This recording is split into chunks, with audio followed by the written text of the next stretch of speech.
Non mais c'est l'exercice de... C'est important. Vachement bien l'exercice. Très bien. Donc, tout d'abord, je tenais à vous remercier pour votre présence et également pour le film. Donc ma première question sera assez simple. C'est la seule question, calme-toi. Donc à travers le film, on voit différentes références au niveau des plans, au niveau également de la créature, qui ressemble également à Michael Berryman de La Colline des Yeux. Et également le thème de l'adolescence, la sortie de l'adolescence avec Fantasyland de Don Cascaroli. Donc j'aurais aimé savoir quelle était votre référence principale durant tout le tournage en fait. Merci. Je n'ai pas encore répondu, tu me remercieras après. Bah écoute, on n'a pas eu une référence. Nous, la base du film, c'était faire un hommage à Stephen King et à la manière dont il a traité l'adolescence. Et nous, le vrai point de départ, c'était Senbani. Où, pour tout te dire, la première version du scénario, mais vraiment limite la première idée, je pense qu'on n'a même pas couché sur papier, c'était de faire un épisode fictif de la jeunesse de Stephen King, où en fait un été de sa jeunesse, où en fait en gros on comprenait pourquoi il avait écrit tous ces romans les plus emblématiques. Et très vite on s'est rendu compte que déjà c'était compliqué d'utiliser le nom de Stephen King, et deux, ça faisait un petit peu marabout de ficelle, une succession de scènes, il se fait attaquer par un chien, il se fait emmerder par un clown, etc. Donc du coup, voilà. Mais on a conservé cet esprit-là et la manière dont il a traité l'adolescence. Un deuxième courageux. Son pote. Juste à côté. L'autre qui poserait n'importe quoi pour la BD. Non, mais... Si, calme-toi, je te connais. Oui. Donc moi, il y a quelque chose qui m'a beaucoup marqué dans le film et que j'ai beaucoup apprécié, c'est la musique. Je trouve qu'il y a beaucoup d'ambiances différentes, il y a une utilisation des cordes que je trouve vraiment très intéressante. Elle ponctue vraiment tous les moments importants du film. Voilà, je voulais savoir, enfin j'ai vu son nom dans le générique, mais qui l'avait fait et comment s'était passée votre collaboration avec le compositeur. Voilà. Bah écoute, donc le compositeur s'appelle Raphaël Jesca, et c'est lui qui a composé la musique de Livide aussi. Et en fait, moi je le connais depuis plus de 10 ans, il avait fait la musique de mes premiers courts-métrages. C'est quelqu'un qui vient du jeu vidéo, et qui bosse toujours dans le jeu vidéo d'ailleurs. Et en fait, à l'intérieur, il avait composé une BO pour le film, mais nous, on était des jeunes réalisateurs, on n'était pas encore tellement sûrs de nous, et en fait, les producteurs n'aimaient pas du tout la BO. Et ils trouvaient qu'il n'était pas assez connu, et donc nous avait proposé François Champfroy, qui venait de faire la BO de Haute Tension d'Alexandre Aja. Et donc du coup, ils trouvaient ça plus rassurant d'avoir quelqu'un qui avait déjà fait une bande originale et qui était un petit peu connu dans le milieu. Et donc nous, on était des débutants, on n'était pas tellement affirmés, donc du coup on avait dit ok, on les avait suivis. Par contre sur les vides, du coup on avait, même si on est très content du travail de François Eudes, on avait imposé Raphaël, et on est très satisfait de son boulot. Et effectivement, là, il a encore, enfin, on est vraiment très content.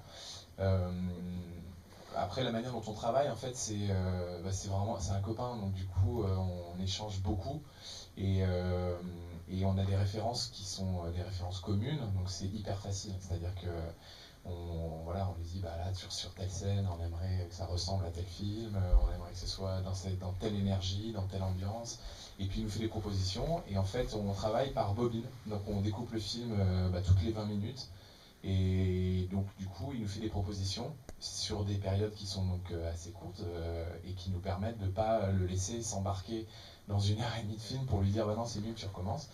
Et donc voilà, donc comme c'est par petits morceaux, ça permet d'être beaucoup plus précis, et de dire tiens, tout le début c'est bien, les 5 premières minutes, ensuite machin, donc c'est petit à petit, quoi. Là c'est quelqu'un qui a financé le film. C'est ma mère.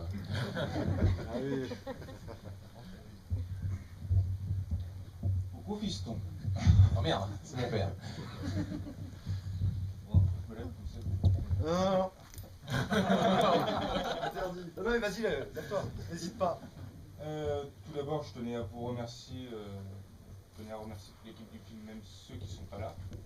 En tant que coproducteur, je suis vraiment fier d'avoir pu aider à financer un film comme ça. Les deux premiers étaient déjà époustouflants. Tu demandes pas le remboursement, ça va? Troisième... Tu demandes pas le remboursement? Ah non, du tout. Franchement, si je peux aider pour un prochain, il n'y a aucun souci. Il a mis 20 €. J'ai pas mis 20 €. Je suis encore un peu surpris, excuse-moi. Non, la question que j'aurais aimé savoir, c'est parce que j'avais entendu dire que votre film avait failli être interdit au moins de 18 ans, comme à l'intérieur, non? Non, pas lui.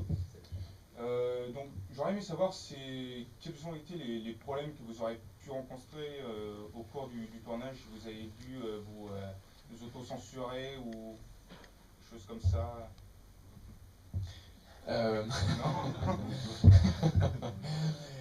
Non, mais en fait donc le film a passé la commission de classification hier soir, donc c'est tout frais.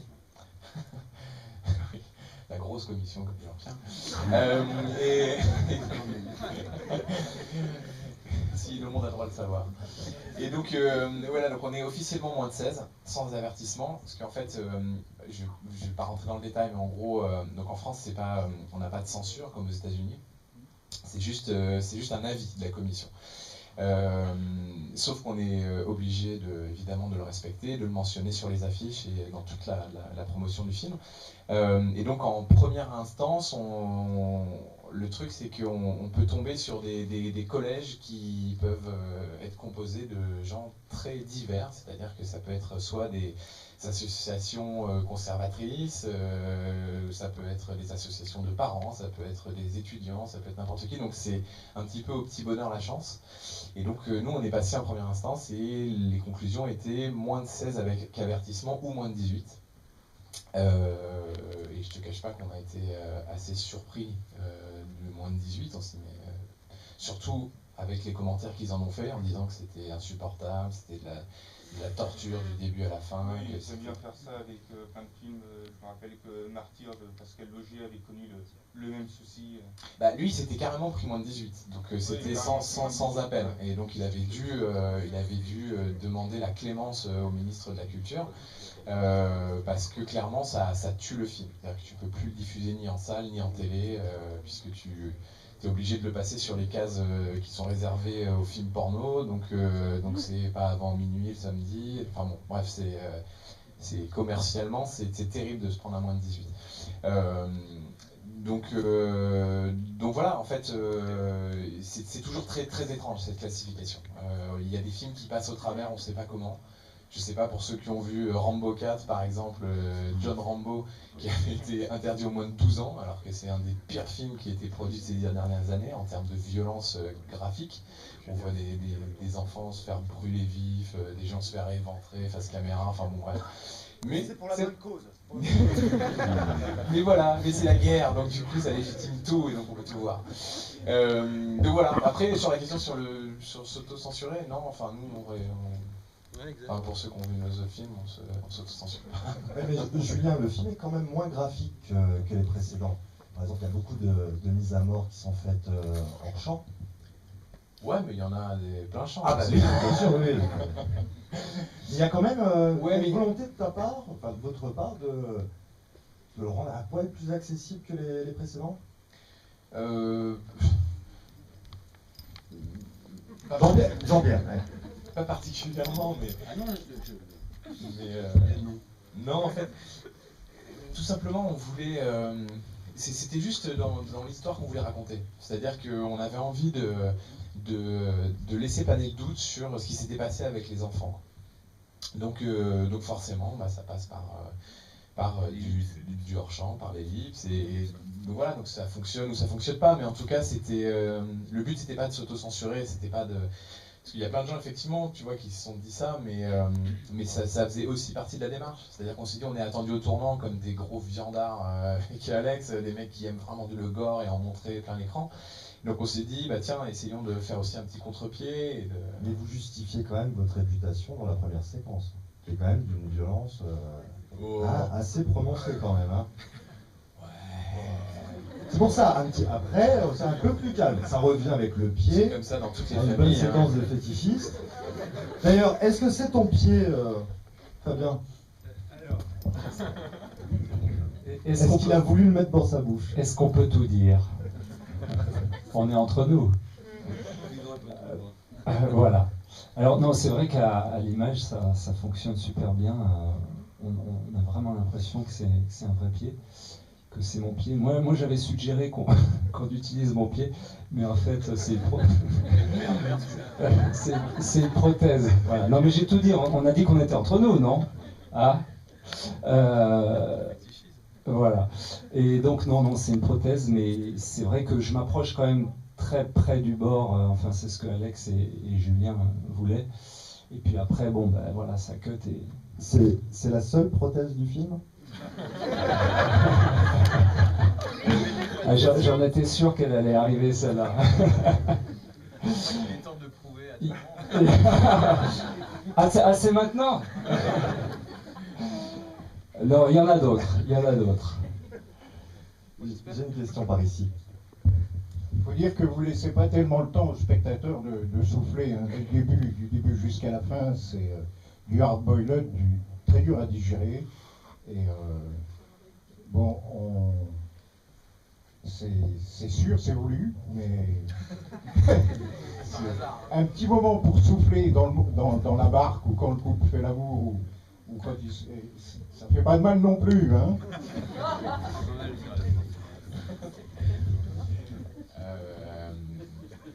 Alors, est-ce une question finalement? Oui, c'est voulu. C'est un peu, c'est un film d'horreur, donc effectivement, on est. Ouais, mais c'est chouette aussi. C'est-à-dire que effectivement, on laisse pas de répit, mais on laisse pas aussi aux gens le temps de s'ennuyer. Donc voilà, que ça leur plaise ou pas, au moins ils sont embarqués pour nous. On a toujours conçu nos films comme des vrais tours de train fantôme. C'est-à-dire qu'il y a un côté comme ça où il faut accepter de jouer le jeu, de rentrer avec les personnages dans l'histoire et puis et se laisser porter. Et c'est vrai que voilà, nos 3 films ont été conçus comme ça, quoi, sans véritable temps mort. Julien, est-ce que les pieds de Béatrice Dalle sont des prothèses?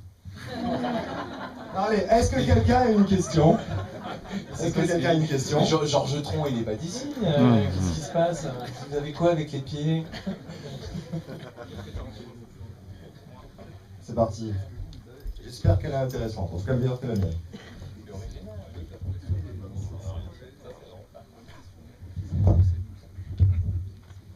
Bonjour. Les acteurs principaux, c'est donc des enfants.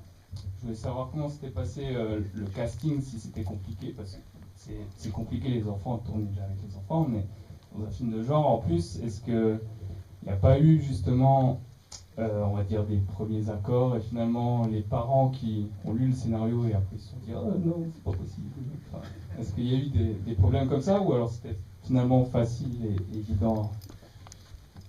Alors, les parents ont eu un scénario de 20 pages. Et alors, c'est compliqué. Alors, effectivement, c'est ce qu'on dit. Il ne faut jamais tourner avec des enfants ou des animaux. Pour des raisons différentes, évidemment.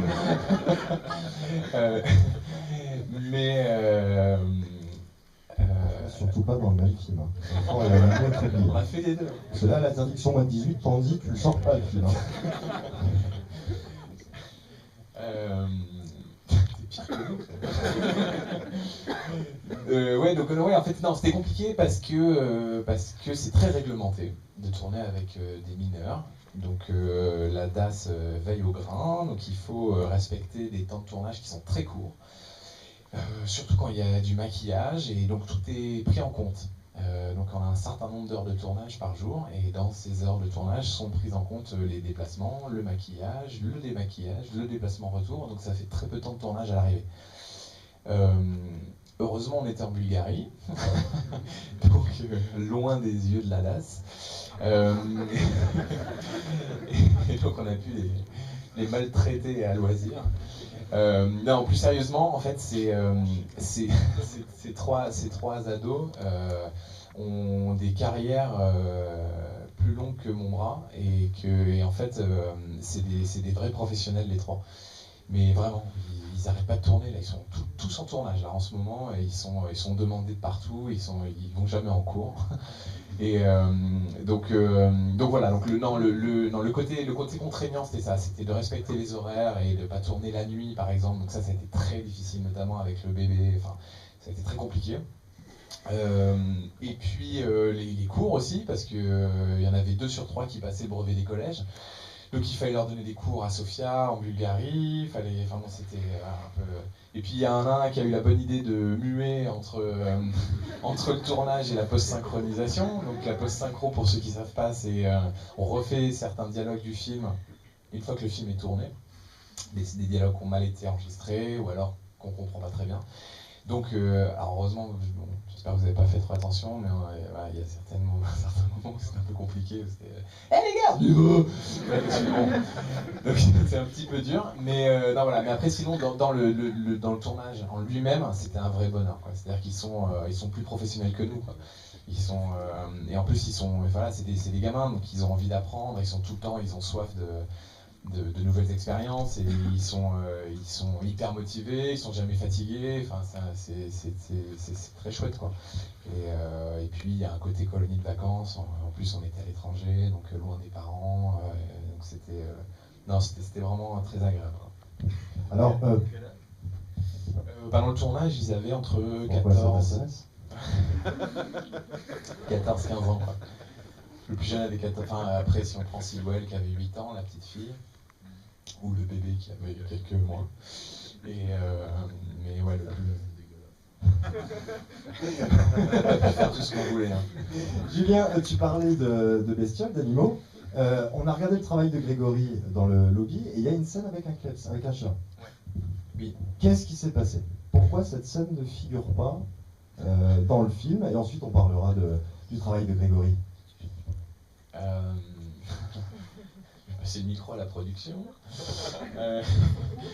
Non, écoute, tout simplement parce que les films d'horreur en France, c'est très compliqué à financer. Et pour vous la faire très simple et très courte, on doit faire face à des problèmes qui sont très simples. C'est-à-dire que nous, on a de grandes ambitions, on veut mettre beaucoup à l'écran, et il y a un moment, il y a un principe de réalité qu'il faut respecter, et c'est-à-dire qu'on a un nombre de tournages défini à l'avance en fonction du budget.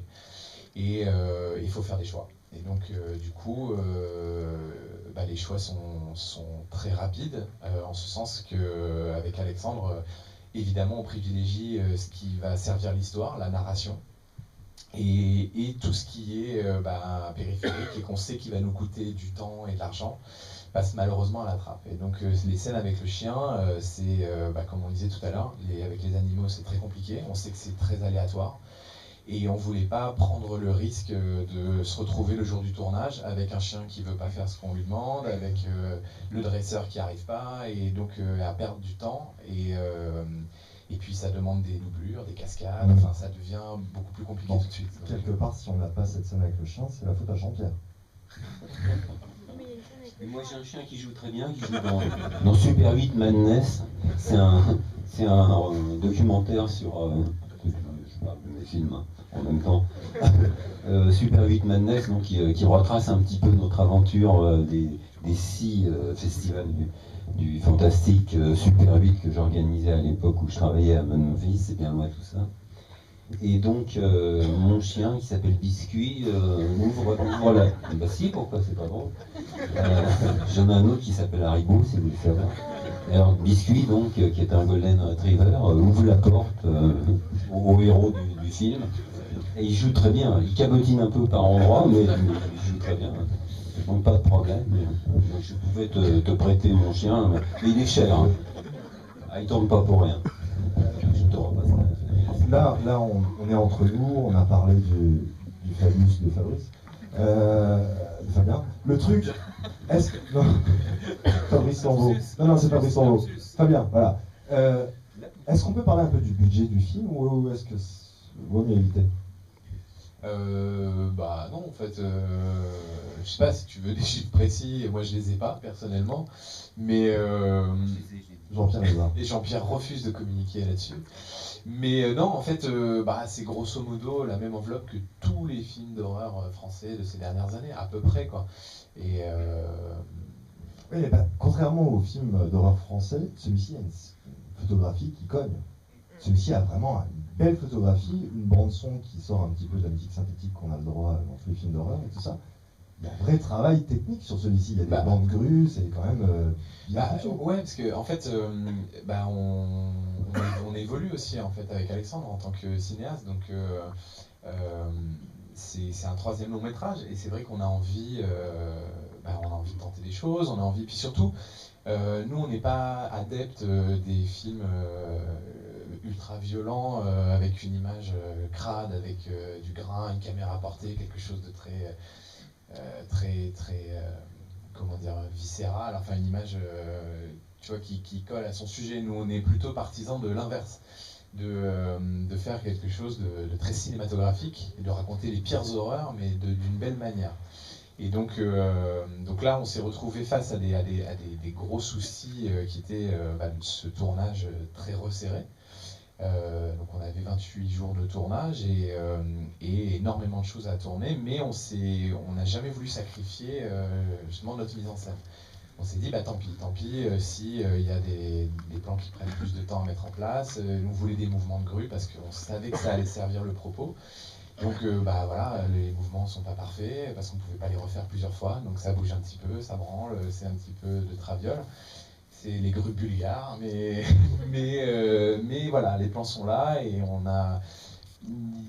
C'était à la fois parce que le film, c'était nécessaire pour ce film, et puis il y a une forme de respect aussi du spectateur, quoi. C'est-à-dire qu'on voulait faire un vrai film de cinéma, on voulait faire un film en scope, un film solaire, lumineux, un film qui soit différent des films qu'on a fait avant, qui étaient quasiment que des huis clos. Et donc là, on avait envie de sortir, on avait envie de s'aérer. Donc voilà, la mise en scène, allez avec, quoi. Avec au générique un vrai Chambillois. Est à l'écran, comme on dit banalement. Hein, c'est vrai. Tout l'argent est à l'écran. Même celui du catering et compagnie. Hein Coquin. Il faudrait préciser qu'on a eu l'aide précieuse de Canal+. Ah, quand même. Alors il y a un régional de l'étape, il y a Grégory qui a travaillé dessus. Alors tu vas nous raconter comment tu as fait pour tomber là-dessus. Moi, comment je suis tombé là-dedans, je suis tombé d'abord avec Metal Productions. J'ai été contacté pour le court-métrage de Dolorosa pour faire quelques dessins de production et le storyboard complet du court-métrage. Après, il y a eu un bon feeling qui a poursuivi. J'ai bossé sur le court-métrage Mandragore de Fabrice Mla, pareil, storyboard. Et un jour, je reçois un coup de fil de Fabrice Lambeau qui m'appelle et qui me dit écoute, on a besoin de dessins de prod pour présenter le nouveau long métrage de Julien Rib et Alexandre Bustillo. On en a besoin pour la semaine prochaine. Et donc, moi, de toute façon. Un mec sympa. Je suis un mec sympa. Et rapide. Ouais, encore ça dépend. Ça dépend pourquoi. Non, on dévoile pas trop. Non, d'accord, ok. Non, et donc j'ai fourni ces dessins de prod. Ça s'est enchaîné sur le storyboard. Là, il y avait donc certaines séquences de storyboard, notamment les scènes un peu complexes, les scènes de chiens. Et un flashback un flashback, guerre, oui, un flashback de guerre aussi qui avait été pensé au départ. Par la suite, je lis le scénario, je vois marqué générique de la façon des BD Tales from the Crypt. Alors là, mes yeux ont fait ding, ding, ding, ding, ding. Ah, c'est bien ça, c'est pas mal. Et du coup, j'ai dessiné l'affiche teaser que vous pouvez voir dans le hall. Et je me suis dit, ah bah, il y a peut-être quelque chose à faire, je vais montrer ce que je sais faire et c'est peut-être possible que je puisse réaliser cette bande dessinée que vous voyez dans le film. Et vous pouvez voir en bas. Et que vous pouvez voir intégralement en bas, ouais, exactement. Voilà, donc ça a été une très bonne expérience. Donc moi, c'était le premier long métrage sur lequel je bossais et j'en suis ravi parce que je suis un gros fan de genre aussi. Et, à l'instar de Béatrice Dalle, est-ce que tu espères appartenir à la bande du Stio Mori, c'est-à-dire travailler sur tous les films sachant que t'es payé une misère. Bah oui. Oui, je dis oui. Non, oui. Non, en étant fan de genre et quand on voit comment ils se démènent et ils se battent pour faire vivre ce cinéma comme moi j'adore, oui. Alors moi j'aimerais maintenant savoir ce que c'est d'interpréter un gamin de 6 ans. Hein, ça c'est quelque chose. Est-ce que tu as été chercher, puiser ça au fond de toi? Allô, ça marche. Ouais, oui, forcément, oui. Puiser ça au fond de moi, bien sûr. Non, mais la question est pas. La question est. Non, mais je veux dire, est-ce que tu as regardé dans ton entourage des gamins pour essayer d'adopter un peu le même genre de jeu? La question se complexifie. Non, tu sais, j'ai travaillé par transposition, certes, mais aussi beaucoup par souvenir, en fait. Voilà, j'ai bossé sur moi. Donc, pour répondre à ta question, avec des bribes de souvenirs, moi j'ai un problème, en fait, c'est que je me souviens très mal de mon enfance. Donc, c'était un vrai challenge parce que j'ai dû chercher, tu vois, à fond des choses qui, pour la plupart, s'étaient effacées. Donc, j'ai fait du mieux que j'ai pu pour aller puiser, des morceaux de mon enfance. Mais après, bon, le personnage, il y a beaucoup d'autres dimensions aussi. Voilà. C'est pas que un enfant. Donc j'ai tiré plein de ficelles.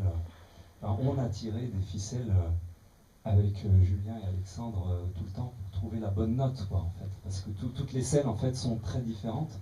Et il faut aller chercher à chaque fois des choses complémentaires, mais toujours qui sont assez subtilement différentes, même dans l'horreur. Oui.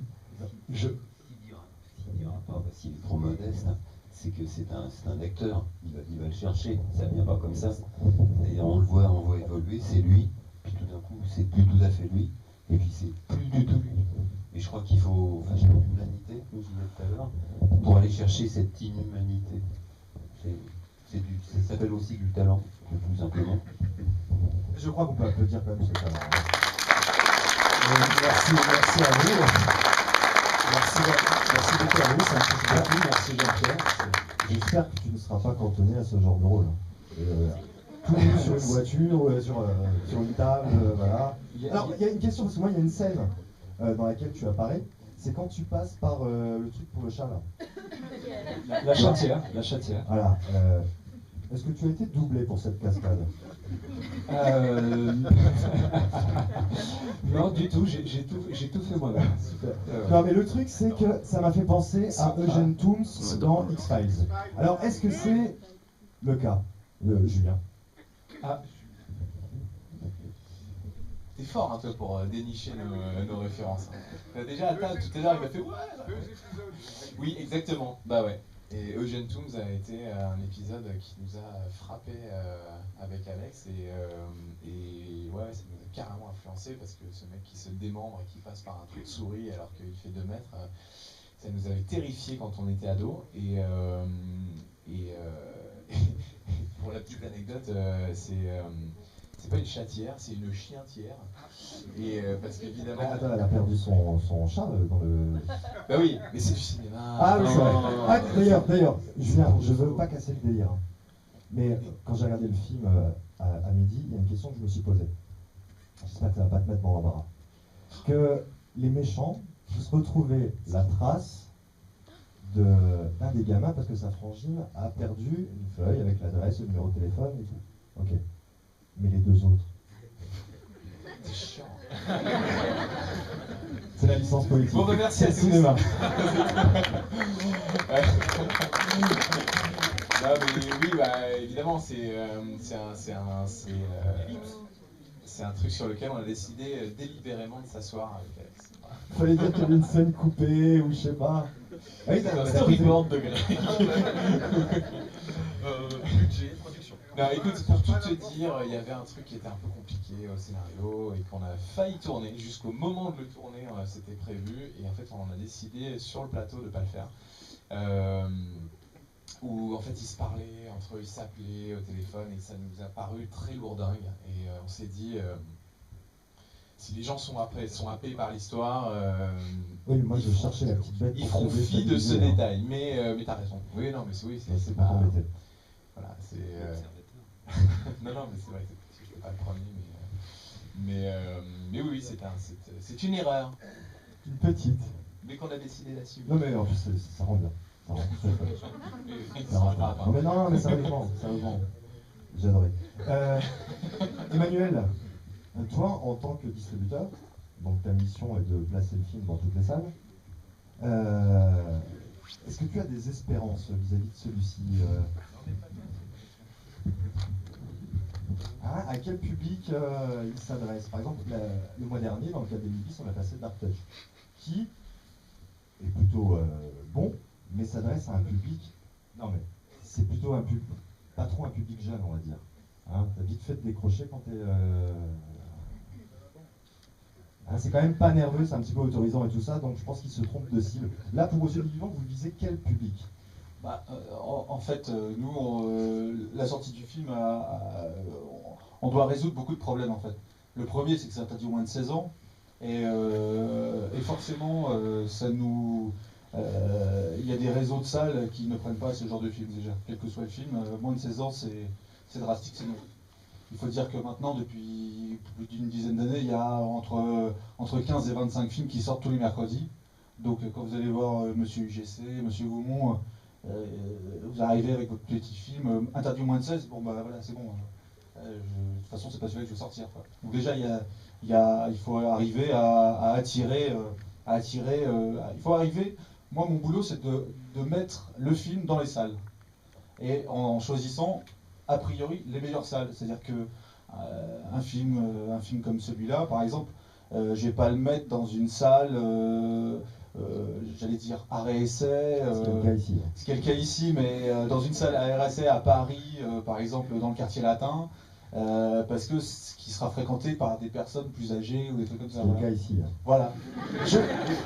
Écoute, je sais pas, mais j'ai pas l'impression qu'il y ait beaucoup de personnes âgées. Ah, ils ont fait un effort ce soir. On est plus vieux qu'on en a l'air. Voilà. Non, mais voilà, nous on n'a pas vraiment de budget parce que ce genre de film n'a pas de.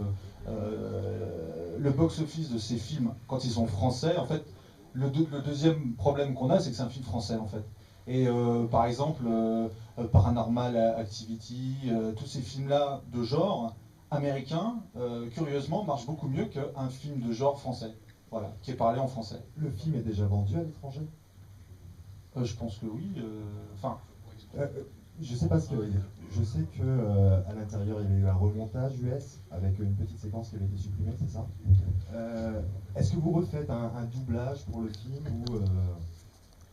et changer le montage éventuellement pour le circuit américain? Non, dans tous les cas, c'est pas nous qui nous en occupons. Aux Yeux du Vivant, là, en fait, ils sont en plein dedans, là, dans les ventes internationales. Je sais qu'il a déjà été vendu au Japon et en Allemagne.